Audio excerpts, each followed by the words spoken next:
Very warm welcome to all dear student. Solapur में जब NEET की हो बात, एचसीसी और एसआरएम का हो साथ, तो ऑल डियर स्टूडेंट आज जो है मैं कुछ एक नए कंटेंट और नए कंसेप्ट के साथ आपके पास जो है हाजिर हुआ हूँ।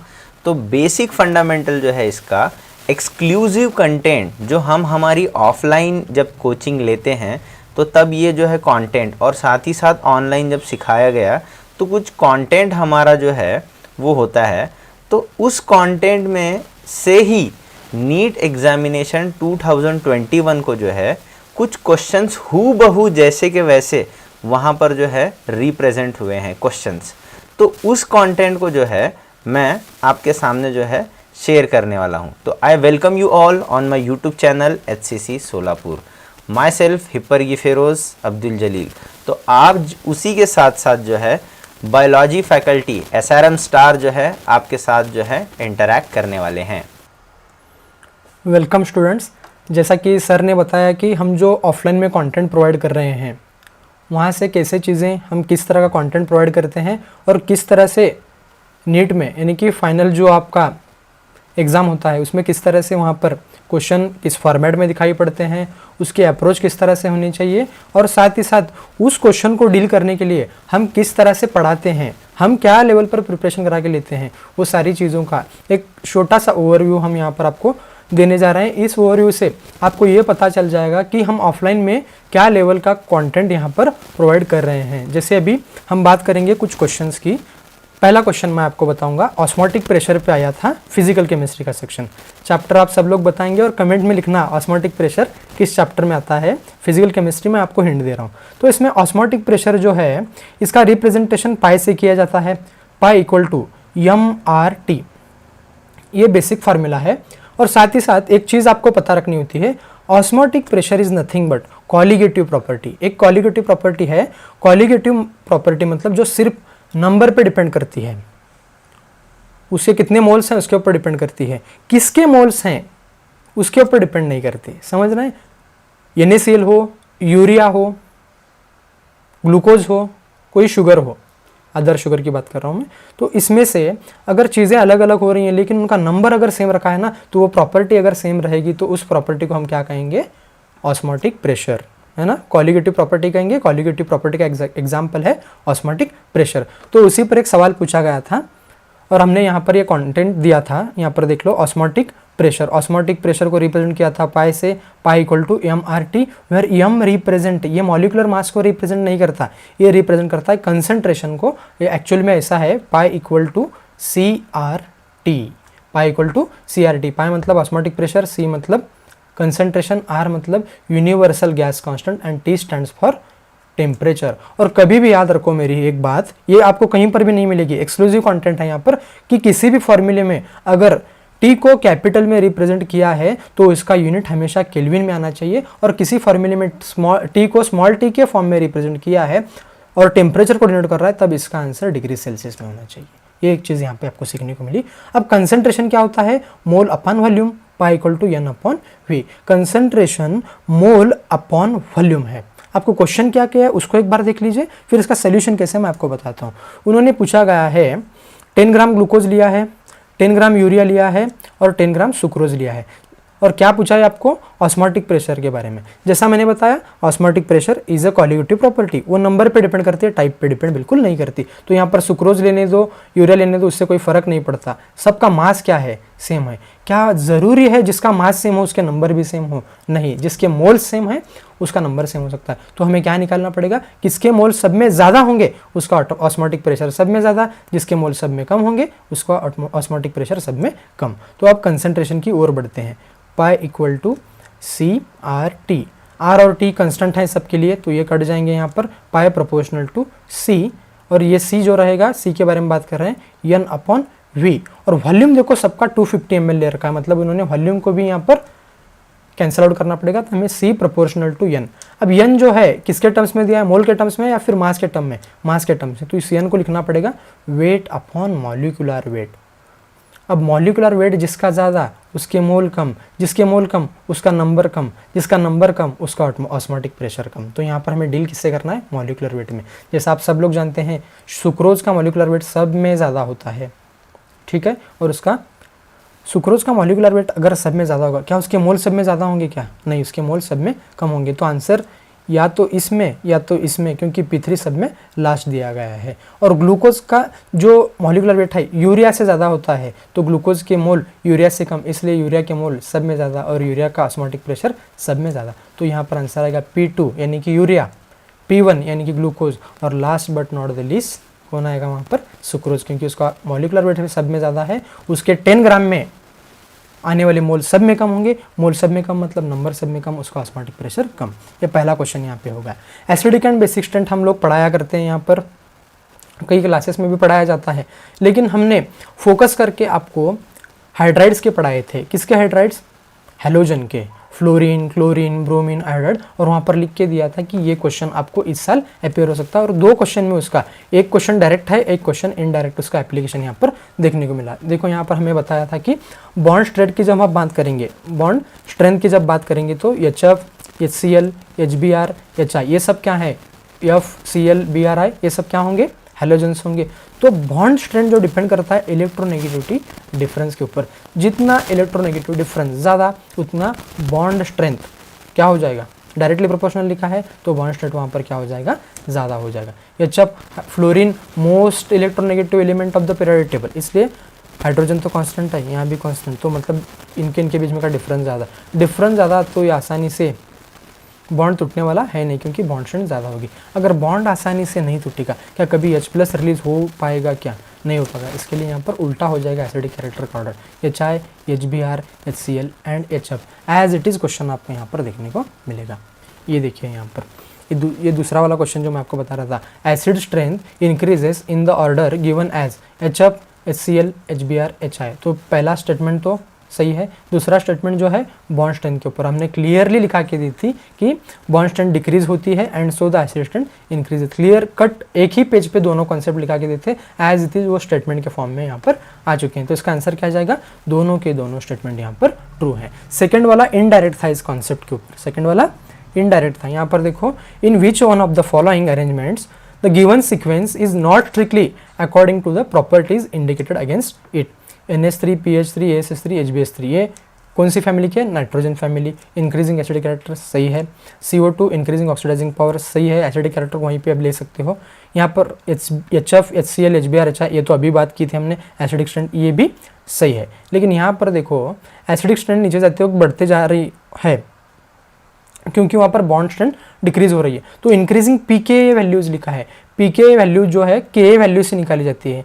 Ka जिसका ज़्यादा वो उतना अच्छा एसिड, और pK जिसका जितना कम वो उतना वीक एसिड, ये इंक्रीजिंग pK वैल्यू का है, जो कि गलत है। यहाँ पर डिक्रीजिंग होना चाहिए था तब सही होता, या फिर इंक्रीजिंग होना चाहिए था और ये P कट करके Ka वैल्यूज होना चाहिए था, तब ये आंसर आपका सही होता। और साथ में हमने ये क्वेश्चन यहीं पर भी कराया हुआ है। ये क्वेश्चन एक्चुअली हमने ये क्वेश्चन को इसमें डील किया था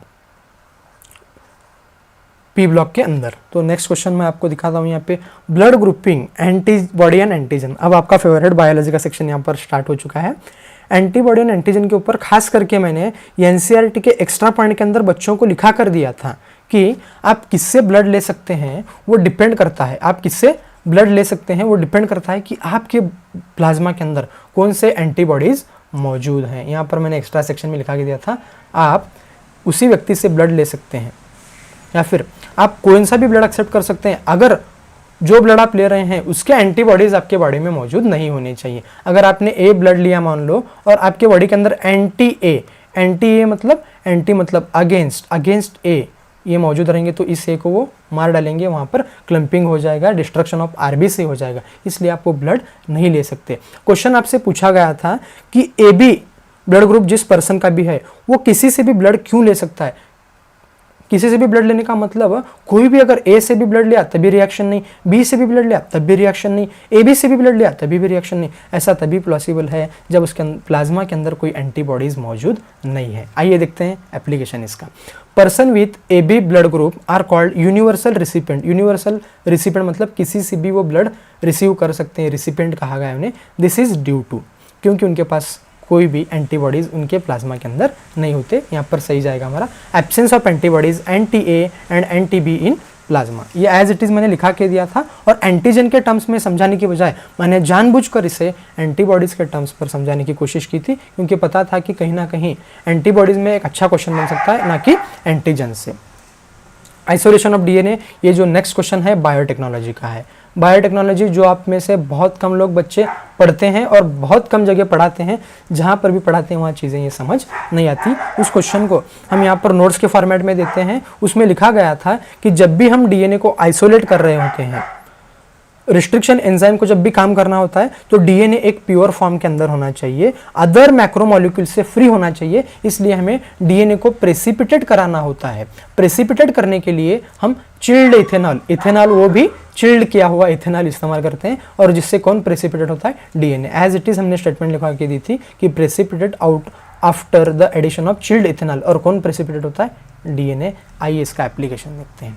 during the purification process recombinant DNA technology, RDNA technology मतलब genetic engineering, addition of chilled ethanol precipitates out, वो किसको प्रेसिपिटेट करता है? And your options were histones, polysaccharides, RNA and DNA. As it is लिखा के दिया था कि हमें डीएनए को सेपरेट करना होता है। डीएनए से मतलब होता है सेपरेट क्यों करना होता है, ये रीजन तक हम बताते हैं। उसका रीजन ये है, डीएनए के ऊपर आरई का काम करने के लिए, रिस्ट्रिक्शन एंजाइम, रिस्ट्रिक्शन एंडोन्यूक्लियोस को काम करने के लिए वो प्योर फॉर्म में होना जरूरी है, otherwise restriction enzymes optimum level पे अपना काम नहीं कर पाएंगे। नेक्स्ट क्वेश्चन की तरफ बढ़ते हैं। पीसीआर पॉलीमरेज चेन रिएक्शन, ये भी बायोटेक का सेक्शन है। पीसीआर पर हमने न्यूमेरिकल्स करवाए थे लास्ट सेक्शन में, और साथ ही साथ अलग से स्टेप्स को याद करने के लिए कहा था, उनके टेम्परेचर याद करने के लिए कहा था। वो हमारी मेहनत यहाँ पर क्वेश्चन के फॉर्म में रंग लाती नजर आई हमें नीट 2021 के अंदर। लिखा के दिया था कि पीसीआर के जो स्टेप्स हैं, पहला स्टेप्स डीनेचुरेशन। डीनेचुरेशन मतलब हीट देकर डीएनए स्ट्रैंड के हाइड्रोजन बॉन्ड को ब्रेक करना, लेकिन वो इतनी हीट नहीं देनी है कि डीएनए खुद डीनेचर हो जाए, मतलब कि उसके फॉस्फोडाइएस्टर बॉन्ड भी टूट जाए। वो हीट कितनी सफिशिएंट होती है? 95 डिग्री तक। एकदम एक्सट्रीम हीट भी नहीं देनी चाहिए कि पूरा का पूरा डीएनए न्यूक्लियोटाइड्स भी वहां पर ब्रेक होने जाए। तो इसके लिए टेम्परेचर भी आपको ध्यान में रखना होता है कि आपको डीनेचुरेशन करने के लिए कितना टेम्परेचर देना है, उससे वहां पर एक्सीड नहीं करना है। सबसे पहली स्टेप होती है डीनेचुरेशन। डीनेचुरेशन के बाद आरएनए प्राइमर का दोनों स्ट्रैंड पे जुड़ना, जो दोनों स्ट्रैंड सेपरेट हो गए थे उसके साथ जुड़ना, उसको एनीलिंग कहते हैं। और तीसरी स्टेप एक्सटेंशन यानी कि इलॉन्गेशन। इलॉन्गेशन जो है 72 डिग्री सेल्सियस पर ऑपरेट होती है, और यहाँ पर थर्मस एक्वाटिकस पॉलीमरेज का हमें रिक्वायरमेंट होती है, क्योंकि हमारे बॉडी का नॉर्मल टेम्परेचर 37 डिग्री होता है, तो उसी के अकॉर्डिंग हमारे एंजाइम एक्ट करते हैं।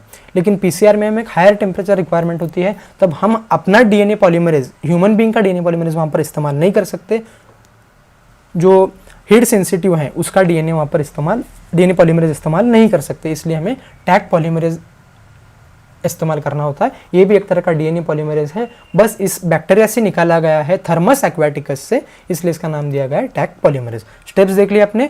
पहली स्टेप डीनेचुरेशन, दूसरी स्टेप एनीलिंग, और तीसरी स्टेप इलॉन्गेशन यानी कि एक्सटेंशन। आइए देखते हैं क्या क्वेश्चन पूछा गया था। Which of the following is a correct sequence of steps in PCR? As it is question छप के आया था, जैसे मान लो यहीं से उठ के क्वेश्चन आया हो। Denaturation, annealing, extension. डीनेचुरेशन मतलब हीट देना, हाइड्रोजन बॉन्ड्स ब्रेक होना, दोनों स्ट्रैंड का सेपरेट होना। सेपरेटेड स्ट्रैंड पे आरएनए प्राइमर का जुड़ जाना, 2 सेट्स ऑफ प्राइमर का लगना, एनीलिंग, और उसके बाद में टैग पॉलीमरेज यानी कि डीएनए पॉलीमरेज की एक्टिविटी होना, इलॉन्गेशन यानी कि extension. As it is question, इसका आंसर यहाँ पे सही जाएगा।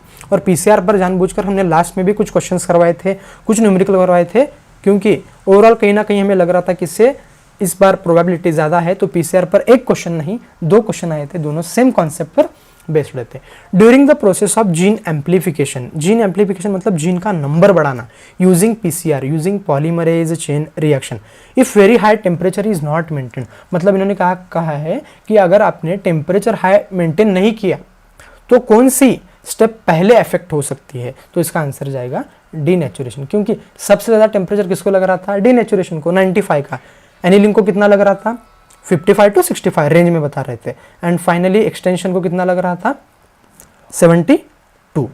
तो सबसे ज़्यादा टेम्परेचर की रिक्वायरमेंट डीनेचुरेशन को है। अब सबसे ज़्यादा रिक्वायरमेंट जिसकी है वहाँ पर थोड़ी सी भी चीज़ें आप रिमूव कर दोगे तो सबसे ज़्यादा तकलीफ भी उसी को होगी, इसलिए इसका ऑप्शन जाएगा डीनेचुरेशन। देख लिया आपने, 2 क्वेश्चंस आए थे। अब मैं आपको एक क्वेश्चन पूछूंगा, हो सकता है कि आपका इसका आंसर आता होगा या फिर अभी पता चल रहा होगा।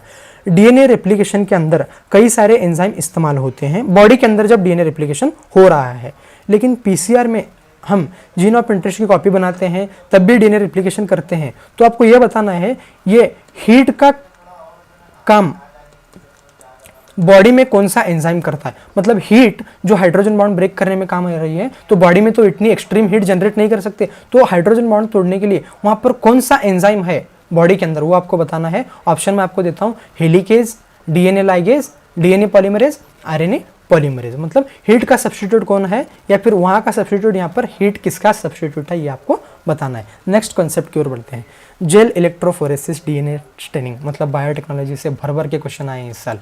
बायोटेक्नोलॉजी जेल इलेक्ट्रोफोरेसिस में डीएनए स्टेनिंग के ऊपर क्वेश्चन आया था और एज इट इज मैंने इसको डीएनए स्टेनिंग का जो कलर बताया था उसको स्पेशली रेड पेन से लिखने को कहा था बच्चों से कि इस साल नीट 2021 में आपको एज इट इज क्वेश्चन दिखाई पड़ेगा। आइए सबूत के साथ बात करते हैं।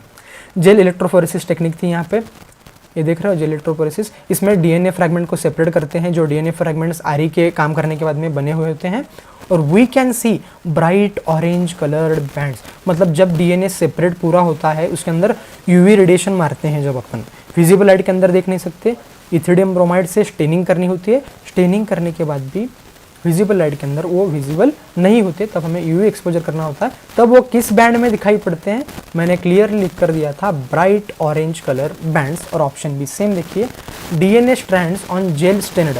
जेल कौन सा, इथिडियम ब्रोमाइड है ना, आगे बताया उन्होंने। When viewed under UV radiation, UV radiation से देखने के बाद वो किस तरीके के दिखाई पड़ते हैं, क्या डार्क रेड बैंड के, जी नहीं, ब्राइट ब्लू बैंड के, जी नहीं, येलो बैंड के, जी नहीं, bright orange bands. As it is question छपाए। आगे बढ़ते हैं, working and recognition of sequence of restriction enzymes. Restriction endonuclease, endonuclease किस तरह से काम करते हैं, उनकी रिस्ट्रिक्शन साइट क्या होती है, उनका रिकॉग्निशन सीक्वेंस क्या होता है, उसके लिए हमने कई सारे कंसेप्ट पर यहाँ पर बताया था। और ये भी अगला बायोटेक का क्वेश्चन है। तो बायोटेक का एप्लीकेशन आपने पढ़ा हो नहीं पढ़ा हो, लेकिन बायोटेक चैप्टर का एप्लीकेशन एनसीईआरटी ने और एनटीए ने काफ़ी बेहतरीन तरीके से किया है। हमने लिखा कर दिया था कि रिस्ट्रिक्शन एंजाइम किस तरह से काम करते हैं। वो रिस्ट्रिक्शन एंजाइम जो है सर्च करता है एक पर्टिकुलर सीक्वेंस को, मैंने ब्रैकेट में जानबूझकर लिखा के दिया था, वो सीक्वेंस पैलिंड्रोमिक सीक्वेंस था।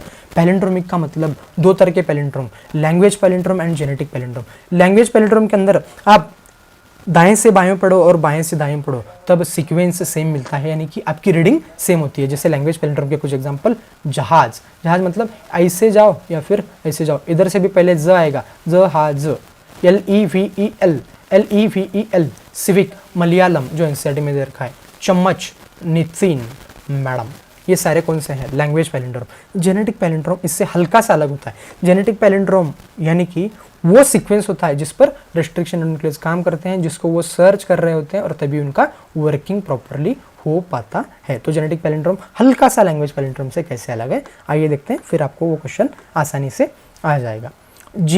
GAATTC ये 5 प्राइम टू 3 प्राइम स्ट्रैंड है। मतलब अगर आपने एक स्ट्रैंड का ओरिएंटेशन फिक्स किया और उसी के अकॉर्डिंग रीड किया, तो दूसरे स्ट्रैंड पे भी ओरिएंटेशन आपको वही रखना होता है, तभी आपको पैलिंड्रोम वहाँ पर देखने को मिलेगा, अदरवाइज आप पैलिंड्रोम नहीं देखने को मिल सकता। मतलब जेनेटिक पैलिंड्रोम लैंग्वेज से थोड़ा सा अलग है। ऐसे नहीं कि आप एक ही स्ट्रैंड पे ऐसे जा रहे हो और उसी स्ट्रैंड पे ऐसे आओगे, तब उसको जेनेटिक पैलिंड्रोम नहीं कहेंगे। एक स्ट्रैंड पर अगर 5 प्राइम से 3 प्राइम पढ़ रहे हो तो दूसरे स्ट्रैंड पर 5 प्राइम से 3 प्राइम ही पढ़ना पड़ेगा, तब जाकर आपको सीक्वेंस सेम मिलेगा। देखते हैं, GAATTC 5 प्राइम टू 3 प्राइम, तो दूसरे स्ट्रैंड पर भी 5 प्राइम टू 3 प्राइम ही पढ़ना है। GAATTC ये इको R1 का सीक्वेंस है जो एक रिस्ट्रिक्शन एंजाइम है। तो क्वेश्चन देखो यहाँ पर, a specific recognition sequence identified by endonuclease, endonuclease कौन सा, restriction endonuclease, to make cuts at specific position within the DNA. वो सीक्वेंस कौन सा होता है, ओकाज़की होता है क्या, जी नहीं, डीजेनरेट प्राइमर सीक्वेंस होता है क्या, जी नहीं, पॉली ए टेल सीक्वेंस होता है क्या, जी नहीं। तो सही आंसर हो जाएगा पैलिंड्रोम न्यूक्लियोटाइड सीक्वेंस। और मैंने आपको वो भी बता दिया कि वो लैंग्वेज से किस तरह से अलग है।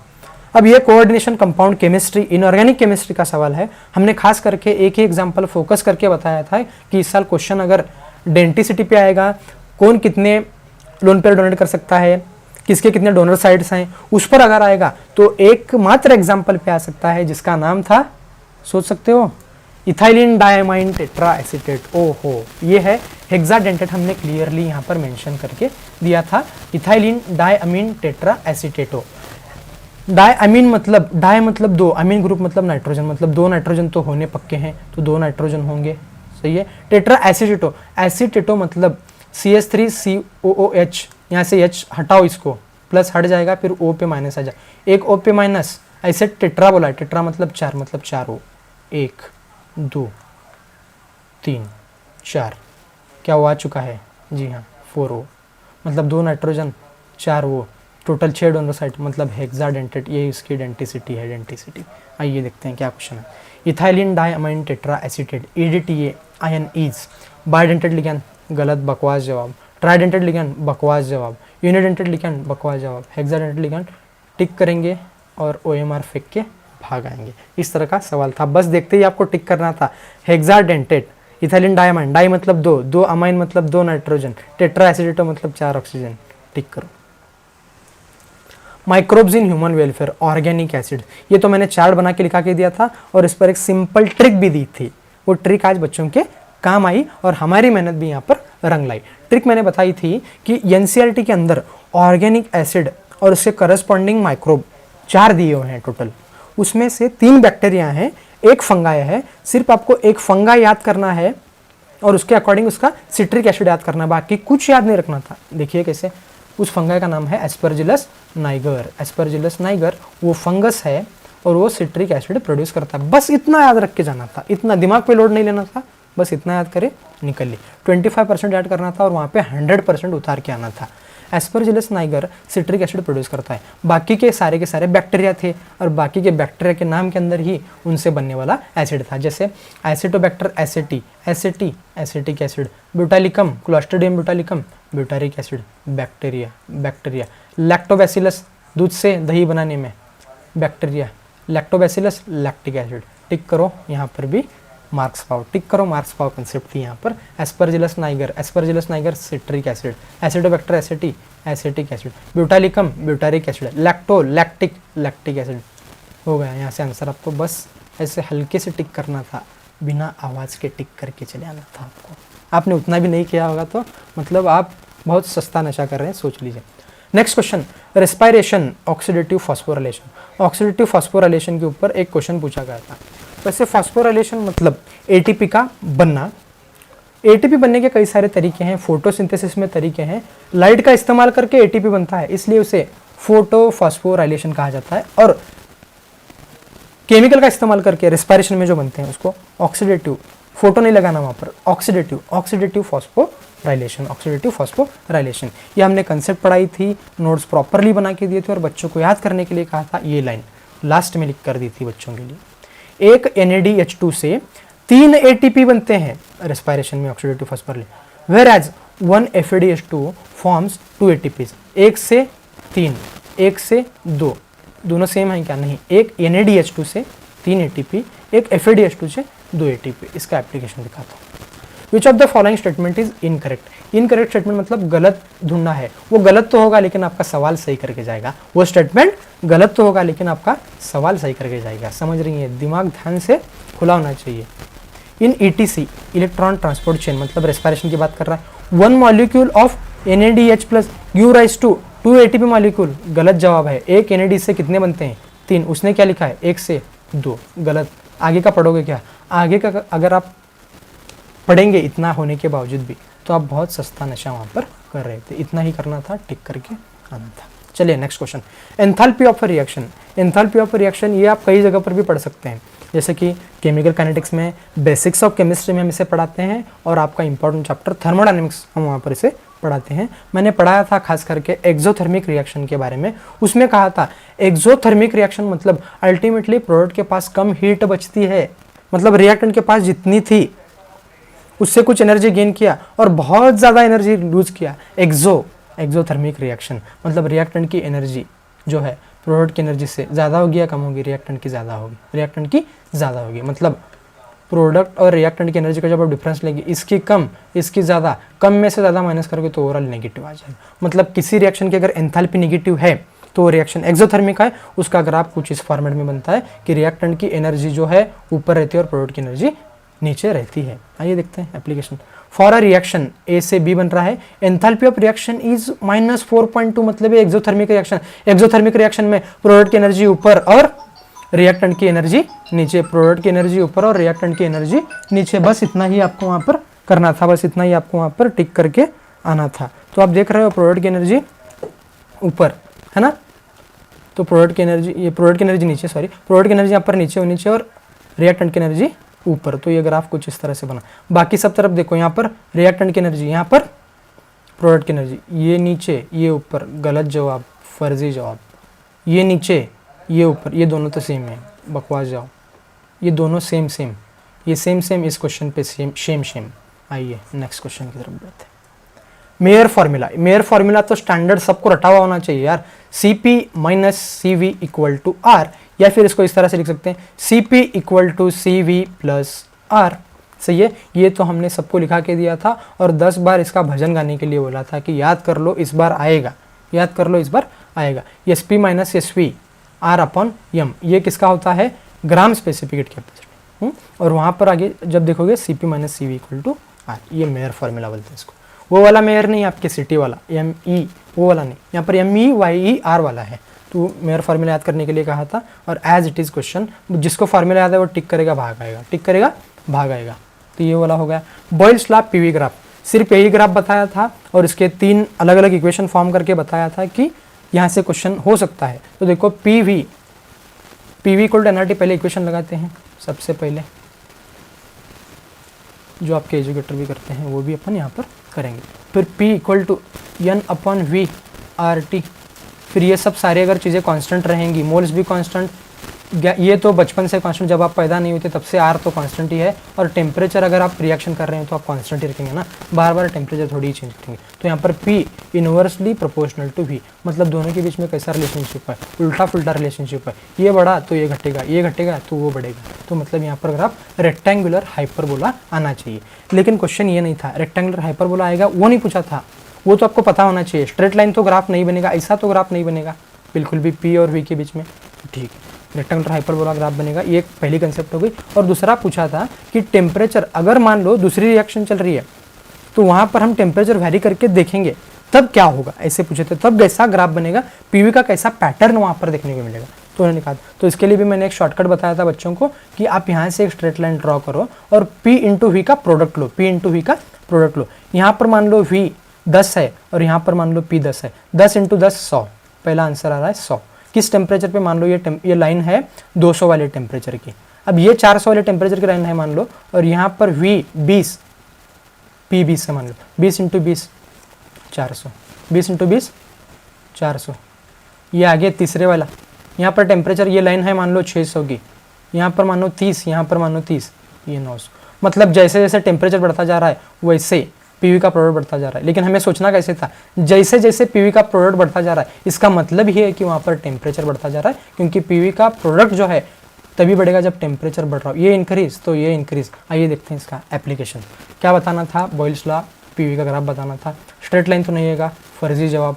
कांस्टेंट तो नहीं रहेगा, बकवास जवाब। बचे 2 ऑप्शन, 200 400 600। बढ़ने पर P इधर V, मतलब ये बढ़ा, इधर वॉल्यूम और प्रेशर का रिलेशनशिप, मतलब मल्टीप्लिकेशन बढ़ा तो टेम्परेचर ज़्यादा होना चाहिए, और ज़्यादा और ज़्यादा। 200 400 600, टिक करो भागो।